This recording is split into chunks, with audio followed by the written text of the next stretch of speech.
Amigos, buenos días. Gracias por sintonizar Radio I-99. Este es su segmento Educación Financiera por el programa Diálogo. Nos complace tener en la mañana de hoy al doctor José Rafael Aulestia, un directo amigo, un profesor y conferencista nacional e internacional, consultor y asesor empresarial, especialmente en temas como creatividad, marketing y asuntos comerciales que involucran a las empresas. Él es autor de varios artículos y entrevistas en publicaciones nacionales e internacionales. Pepe, así le decimos los amigos, tiene un PhD en Dirección de Empresas por la Universidad Nebrija de España. Tiene un máster en Economía y Finanzas por el IESE de la Universidad de Navarra, también de España. Y además es ingeniero en sistemas por la Escuela Politécnica Nacional de Quito. Actualmente es profesor a tiempo completo de la prestigiosa Escuela de Negocios IDE de la Universidad de los Hemisferios, aquí en Guayaquil y en Quito. Es además socio y gerente general de la empresa Básica LATAM, que es una compañía de estrategia y marketing a nivel internacional. Y en su carrera muy interesante y prolífica, ha ocupado posiciones de relevancia en empresas importantes de nuestro país. Pepe, bienvenido a tu programa. Hoy día vamos a hablar sobre un tópico tremendamente interesante para todas las empresas, en especial para ciertos segmentos que tratan más directamente con los clientes. Hoy se habla mucho de la cultura del servicio, del cliente como centro. Pepe, para nuestros amigos, tú podrías decirnos dos cosas que quisiera que nos comentes. ¿Por qué se habla tanto hoy y en qué significa, cuál es la relevancia que hablar de la cultura de servicio del cliente como centro empresarial de la vida, de la vértebra de una empresa? ¿Pero por qué es? ¿A qué se debe? ¿De cuánto tiempo data? Por favor. Listo, muchísimas gracias, Francisco. Muy buenos días a todos quienes nos escuchan. Un gusto compartir estos minutos con ustedes. Eh, el tema de servicio al cliente viene siendo foco de atención de las empresas desde hace muchísimos años. Básicamente porque nos hemos dado cuenta, luego de tanto tiempo, que finalmente los productos o servicios que las empresas venden son muy parecidos entre sí. Realmente no existe mucha diferencia entre ellos. Entonces, lo que empieza a marcar esa distancia entre lo que ofrece una empresa de lo que ofrece otra son esos otros elementos que van más allá del producto en sí. Y uno de esos fundamentales es el servicio al cliente como tal. Pero me gustaría más que hablar de servicio al cliente, ponerlo en contexto, ¿no? Esto nace a partir de una estrategia basada en poner al cliente como centro. Es algo que se viene hablando en las empresas desde hace unos 10 años aproximadamente e implica un giro total en la forma en que manejamos nuestros negocios. Tradicionalmente los negocios los hacíamos desde lo que yo creo que es bueno para el mercado. Esta concepción de ver al cliente como centro implica entender que el que realmente decide la compra y el que realmente hace nuestro negocio es el cliente.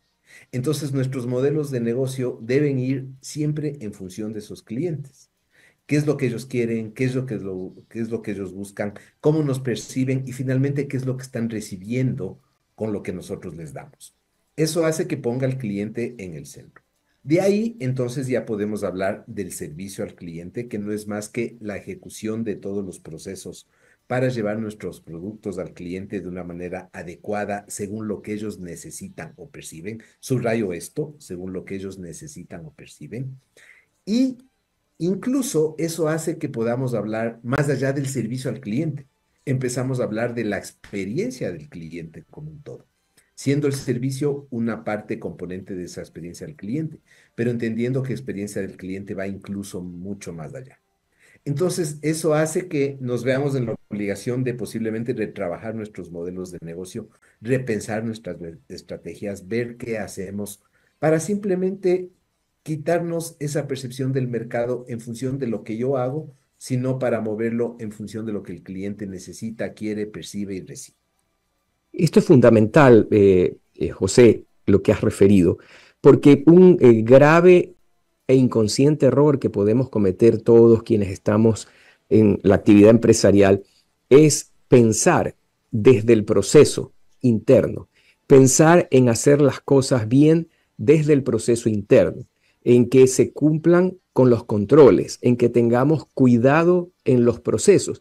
E insisto en los procesos porque muchas veces estamos, si se quiere, pensando casa adentro en qué hacer bien en la empresa, pero no pensamos que en realidad todas, el 100% de la empresa, tiene un cliente. Habrán unas que tengan clientes que a su vez son otras empresas, que en la terminología que manejan los expertos como tú es B2B, business to business o de compañía a compañía, pero hay otras que sí van directo en su relación al consumidor final. Pero en definitiva, todas podemos cometer el mismo error de querer tener la casa ordenada y no necesariamente eso es lo que nos hace más exitosos con el cliente.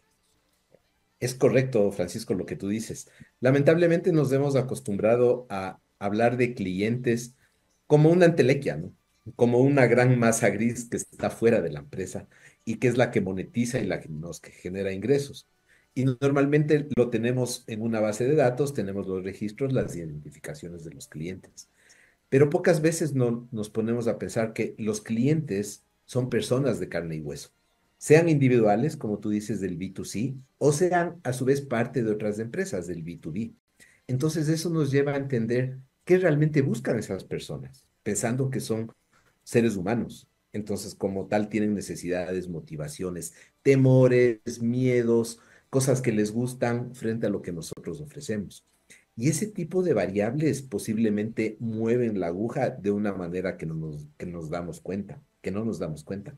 Muchas veces estoy contento con mis indicadores, pero no mido que ese rol del cliente posiblemente está amenazando la sostenibilidad de mi negocio en el futuro. A lo mejor no nos damos cuenta, pero yo puedo tener muy buenos resultados, muy buenos KPIs, muy buenos indicadores de gestión, pero posiblemente el cliente nos está dando señales de que ya no quiere estar con nosotros o que quiere cambiarse a la competencia o de que quiere cambiar de producto o tiene otro tipo de necesidades. Eso es importantísimo de entender. ¿Qué recomendación les llegar, como tú dices, para tener una idea de lo que yo he hecho en el pasado? Pero evidentemente si yo quiero tener una idea más cabal, más certera de lo y que no sea una fría comunicación, porque puedes tú lanzar, me invento 100 encuestas y resulta que el índice de éxito del universo, del espectro que tú esperas de recabar información, resulta ser que es 20%, porque hay gente que o el correo se le fue al spam, o simplemente no le gusta perder el tiempo, no quiere. Entonces resulta ser que envías 100 encuestas, te contestaron 20 y no tienes tú un universo de ideas que realmente te nutran y que te puedan dar una visión, porque muy probablemente ese 20% le contestó porque le tiene simpatía. Y yo no sé lo que piense el 80% a quien no le importa responderme. Entonces, ¿cómo podrían las empresas, particularmente el emprendedor que recién surge, la empresa, la pyme, que tiene que sobrevivir en un mundo tan cambiante, tan complejo en la macroeconomía, en la dinámica que la tecnología nos está planteando todos los días?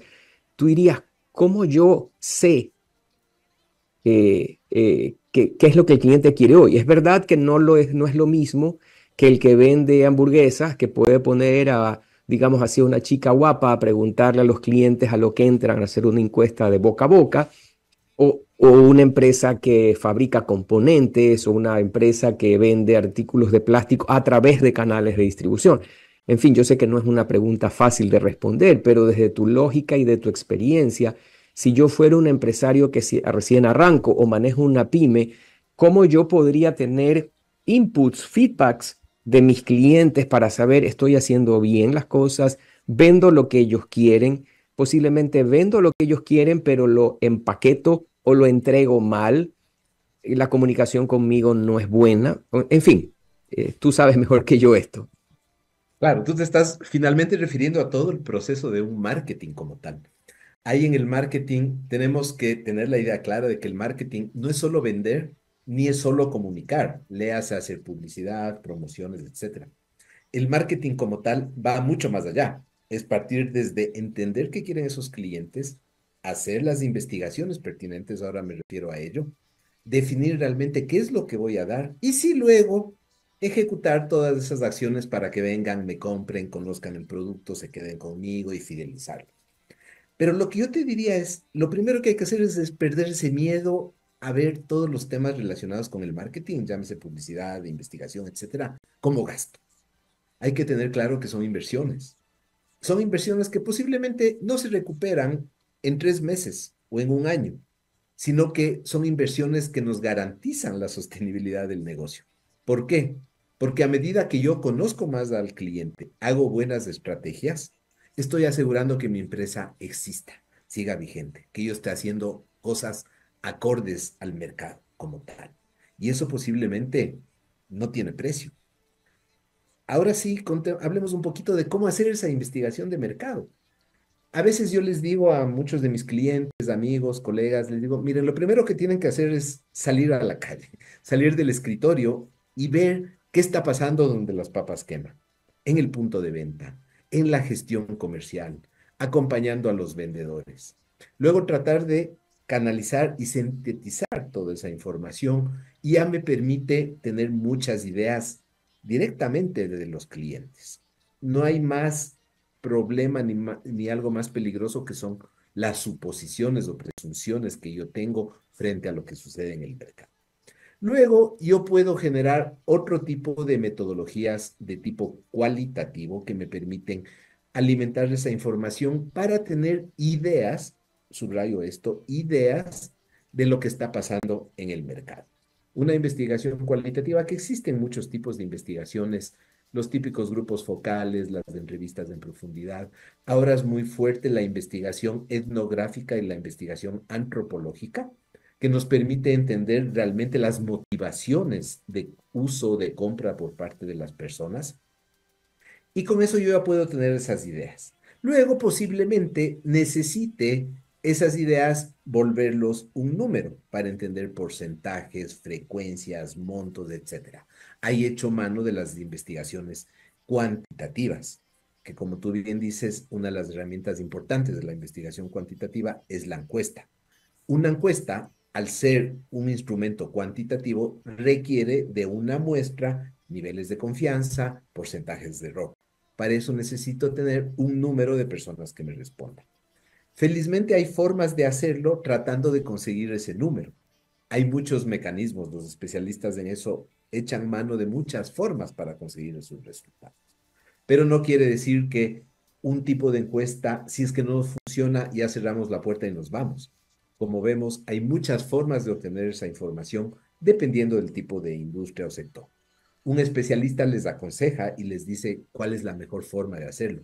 Pero desde el punto de vista estratégico y como empresarios que somos, la sugerencia principal es hacerlo, perder el miedo, no verlo como un gasto. Ni siquiera ya es muy caro. Hace muchos años las inversiones que se hacían para obtener información de los clientes eran altísimas.